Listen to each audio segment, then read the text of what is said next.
one. Okay, they used to see. They used to think the Esteban and Rahel thought of themselves together as me. They don't use we. They used to think of themselves as me. So they used to feel like they are a single unit. Okay, and separately when they used to talk about themselves, they would say nyan ennu parayilla, nyangal enne parayullu. Okay, so together they were a we, and separately they were we or us. Okay, as though they were like Siamese twins. Okay, even though they were not connected by body, they had a very connected soul, is what we can understand. All right. Now, even after all these years, Rahel says that, sometimes she wakes up in the morning because she has seen the dream, the funny dream that Esther had. Okay, so she's saying that even though they are not identical twins, they are connected by the soul, and one can see the other person's dream, one can see the other person's memory. All right, and she says that she remembers the taste of the sandwiches that Esther ate on the train. Okay, so many different things are mentioned here, but never are we told what is happening. They're talking about some orange drink, lemon drink man, and about the train journey. All of this will come into place. Okay, so when you read, you might get confused about what she's talking about, but each of these events will be described in detail through the novel. Okay, through the pages of the novel. And now, but after all these years that they have been separated, she thinks of Esther and Rahel as them, because separately the two of them are no longer what they were or were they ever thought they would be. So now that they have been separated for a long time, she thinks of the twins as them, or second person ne poleyaanu കാണുന്നത്. Okay, because they are not what they used to be. They are not one anymore, so they are them now. All right. They have lives, and their lives have a shape. They have been they are 31 years old now, and they says that 31-year-old is how old Ammu, their mother, was when she died. Okay, so she died when they were children. എന്നാണ് നമുക്ക് മനസ്സിലാവുന്നത്. Look at how she described 31. Not old, not young, but a viable, diable age. Okay, അതായത് മരിക്കാവുന്ന ഒരു പ്രായമാണ്. പ്രായം കൂടിയിട്ടുമില്ല കുറഞ്ഞിട്ടുമില്ല, പക്ഷെ മരിക്കാവുന്ന ഒരു പ്രായം. Diable, viable age is how she calls it. Then she goes on to talk about how they were born. Okay, the birth is described. Okay, of how they were on a bus. They were almost born on the bus എന്നാണ് പറയുന്നത്. And just like we as children also believed that if you're born on a bus, you will be able to get free tickets. So as children, Rahel and Esther thought that if they were born on a bus, they would get free rides forever. Okay, but they were not. They were almost born എന്നാണ് പറയുന്നത്. They were Ammu was pregnant, and they were living in Assam. Okay, and they were going to Shillong for to deliver the child. Okay, Baba and Ammu were going, and as they were traveling, their car broke down, and Ammu was in pain. She was hugely pregnant, so they had to board a state transport bus. Okay, and that is why they were almost born in the bus, but then at the right moment they were able to reach a government hospital, and the twins were born. All right, according to Esther, if they had been born on a bus, they would have got free rides for the rest of their lives, because why or how Esther got that information is not clear to her. But for years the twins had a resentment that why were they not born on a bus. Bus ജനിക്കുവായിരുന്നെങ്കിൽ free rides കിട്ടിയേനല്ലോ. ഈ എയർപ്ലെയിനിൽ ജനിക്കുന്ന പിള്ളേർക്ക് free air tickets കിട്ടുന്ന പോലെ ആയിരിക്കും അവരും ചിന്തിച്ചത്. Okay, and they also believed that if they were killed on a zebra crossing, I think we also as children believed all that. I don't know if you all did, but we had that belief that if you are crossing the zebra crossing and a car comes and hits you, okay, the government will pay for your funeral എന്നുള്ളതായിരുന്നു വേറൊരു idea. All right, and that is what the twins, as when they were young, they thought that zebra crossings അതിനു വേണ്ടിയുള്ളതാണ്. എന്തിനാ? അവിടെ പോയി മരിച്ചാൽ ഫ്യൂണറലിനുള്ള കാശ് കിട്ടും, അതിനു വേണ്ടിയാണ് ഈ വരച്ചു വെച്ചേക്കുന്നത് എന്നാണ് അവർ വിചാരിച്ചുകൊണ്ടിരുന്നത്. So if you see, a very very childlike imagination is coming forward to us as we read the first chapter itself. All right. And then directly she's going and says that she's talking about Sophie Moll's funeral. Okay, now who Sophie Moll is described only after that. The government did not pay for Sophie Moll's funeral എന്ന് പറഞ്ഞു തുടങ്ങിയിട്ട് പറയും that Sophie Moll is actually Chaco, their uncle's daughter. Okay, and the Chaco's wife is Margaret Kochama. She is an English woman. Okay, and they are also separated, and Margaret Kochama married again. All right, and Sophie Moll is actually Chaco's daughter, and they were visiting for the holidays, for Christmas holidays. They were visiting Aymanam because Chaco had invited them. All right.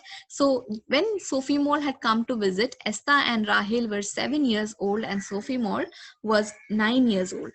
Okay, and she says that she had a special child-sized coffin, satin-lined, brass-handled shine. Okay, and she lay in her yellow crimple bell bottoms with her hair in a ribbon. Okay, so she's lying dead in a coffin. പക്ഷെ രാഹേൽ അത് describe ചെയ്യുന്ന എങ്ങനെയാണ്? അവളുടെ bag ഉണ്ടായിരുന്നു, തലയിൽ clip ഉണ്ടായിരുന്നു. Okay, her face was pale and wrinkled as a dhobi's for being in water for too long. ഒരുപാട് നേരം വെള്ളത്തിൽ ഇരുന്നുകൊണ്ട് സ്കിൻ എല്ലാം പെയിൽ ആയിരുന്നു. അപ്പം വെള്ളത്തിൽ കൊണ്ടാണ് മരിച്ചത് എന്നുള്ളത് മനസ്സിലാവുന്നു. But what happened is not described. Okay, so directly we are coming to the climatic situation of Sophie Moll's death ആണ് ഈ ഒരു നോവലിന്റെ ക്ലൈമാക്സ്. ഓക്കെ, അപ്പോൾ ആ ഒരു എങ്ങനെ സംഭവിച്ചു എന്നുള്ളത് ഇനി വരുന്ന ചാപ്റ്റേഴ്സിലാണ്. എന്ത് സംഭവിച്ചു, എങ്ങനെ സംഭവിച്ചു എന്നുള്ളത് ഇനി വരുന്ന ചാപ്റ്റേഴ്സിലായിരിക്കും പറയുന്നത്. But she's beginning the first chapter by telling us about Sophie Moll's funeral, and that description of the funeral of how Rahel, ഈ കുറെ വണ്ണം ഉള്ളവരുടെ ഇടയ്ക്ക് നിന്ന് ഞെങ്ങിയിരിക്കുന്ന പിള്ളേരുടെയൊക്കെ പോലെ അവസ്ഥ, അതെല്ലാം വളരെ ഭംഗിയായിട്ടാണ് ഇതിൽ describe ചെയ്യുന്നത്. Okay, and she talks about that one woman who's always crying in these funerals and no one knows who she is. Okay, and she's putting perfume on Sophie Moll. All right, and then she's talking about how they were standing in the funeral, and when the funeral was going on, they were holding hymn books, പാട്ട് പാടിയ കാര്യവും. രാഹേൽ എന്താണ്, സോഫി മോളിനെ സൂക്ഷിച്ചു നോക്കിക്കൊണ്ടിരിക്കുവാണ്. Okay, and she noticed two things. All right, she felt that Sophie Moll was awake. She felt like Sophie Moll was alive in the coffin. അത് രാഹേൽ മാത്രമേ കണ്ടുള്ളൂ എന്നാണ് രാഹേൽ പറയുന്നത്. And സോഫി മോൾ റാഹേലിന് രണ്ട് കാര്യങ്ങളാണ് കാണിച്ചു കൊടുത്തത്. ആ കോഫിനിൽ കിടക്കുന്ന സോഫി മോൾ റാഹേലിന് രണ്ട് കാര്യങ്ങൾ കാണിച്ചു എന്നാണ് പറയുന്നത്.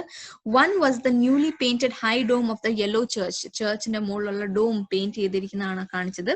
Okay, and the thing to and she's imagining, okay, before we go to thing 2, she's imagining, okay, she's how അത് എങ്ങനെയായിരിക്കും പെയിന്റ് ചെയ്തത്? How was it painted? Was someone lying flat and painting it? Okay, was someone lying upside down? ആ clouds ഒക്കെ വരച്ചത് എങ്ങനെയാണ് എന്നാണ് പറയുന്നത്. And someone who's lying on a coffin can easily see the dome, right? So that is why Rahel says that Sophie Moll is the one who showed her the dome. All right, so she imagined someone painting that. She imagined maybe someone like Velita, their servant, must have been someone who painted that. Okay, angane paint cheyumbo, what if the rope that they are hanging on, what if it breaks, and what if they fall down, what happens? Okay, she's imagining all of that. Okay, and the second thing that Sophie Moll showed Rahel was a bat baby, or baby bat neയാണ് കാണിച്ചതെന്ന് പറയുന്നു. And the small bat, ഒരു എന്താണ് വവ്വാൽ കുഞ്ഞിനെയാണ് കാണിച്ചത്. It was on baby Kochama's sari, and it was climbing up her sari, and then suddenly it reached her waist. അത് കടിച്ചപ്പോഴത്തേക്കും so baby Kochama is crying out. Okay, and then the entire funeral service is disrupted. All right, then the funeral is very beautiful. Please read the part about the funeral, and come back and we'll discuss that when in our live sessions.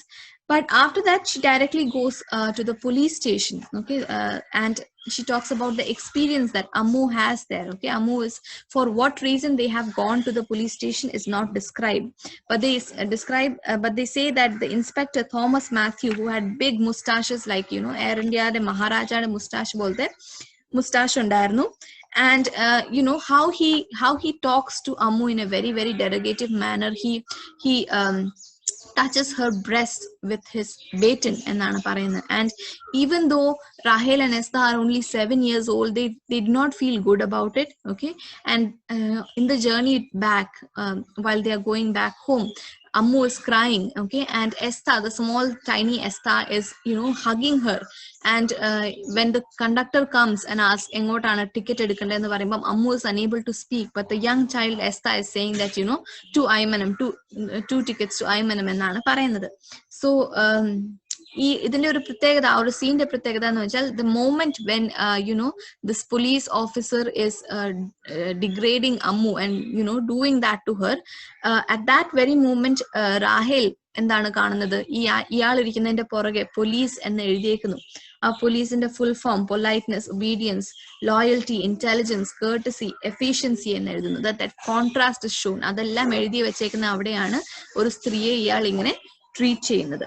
Okay, so 2 weeks later, she says, after all this happened, Esther was returned. Okay, so in this first chapter itself, എന്താണ് ഈ നോവലിൽ മുഴുവൻ സംഭവിക്കാൻ പോകുന്നത് എന്ന് നമ്മളോട് പറഞ്ഞേക്കുകയാണ്. That Sophie Mall died, okay, that Ammu was questioned for it for some reason, okay, and then that Esther after this was returned. Where was he returned? To their Baba who lived in Calcutta. All right, and he had remarried and he was a drunkard ennu parayunnundu. He was a drunkard, and because of that Ammu divorced him, but he married someone else, and he had children with that person also, but Esther was returned to them. Endondana ennullathu idellam pinne varum. Okay, and now 23 years later their father had re-returned Esther. Appo Esther was returned to Baba 23 years ago. Ipo 23 varsham kazhinjittu Esther ne tirichu Aymanathiലേക്ക് വിടുകയാണ് with a suitcase and a letter. Okay, and what he said was that he had got a new job in Australia and he was shifting there with his family and he couldn't take Esther there. Okay, if he ever came back to India, he would be ready to take care of Esther എന്നാണ് പറയുന്നത്. So baby Kochama, when Rahel returned, she showed that letter to Rahel and she said that if you want you can keep it, but Rahel did not want it. And that is what happens. Okay, so we've already got a vague idea about this particular novel from this first few pages of the first chapter. All right, then she talks about how Esther is someone who has become very, very quiet. Even as a child, Esther was quiet, but now Esther is not talking at all. And baby Kochama tells this to Rahel. She says that Esther does not talk at all. He keeps walking here and there, but he's not talking to anyone. And she was saying that it's no use that you return. Why did you return? Because Esther is not going to talk to you also. And she was she was a person who used to find joy in the fact that in other people's miseries, ബാക്കിയുള്ളവർക്ക് ബുദ്ധിമുട്ടുണ്ടാവുമ്പോൾ വിഷമമുണ്ടാവുമ്പോൾ baby Kochama used to enjoy that. All right, so Esther Esther's life in Calcutta is also described here. Okay, why he became silent is not told to us, but once he went to Calcutta, he started school there, but he refused to go to college. Okay, his results were mediocre, but he refused to go to college. And what he started doing is that after he stopped going to school, he started doing all the housework. Okay, and the step parents were embarrassed by this, but Esther felt like so he had to earn his keep. He had to do some of his part. And he used to go out and buy vegetables. He used to go on the train to buy vegetables. He never bargained എന്നാണ് പറയുന്നത്. Okay, and at meal times also, when he was eating and he wanted something, he never asked for it. Okay, he used to go and get it himself. Okay, once the quietness arrived, once he started becoming quiet,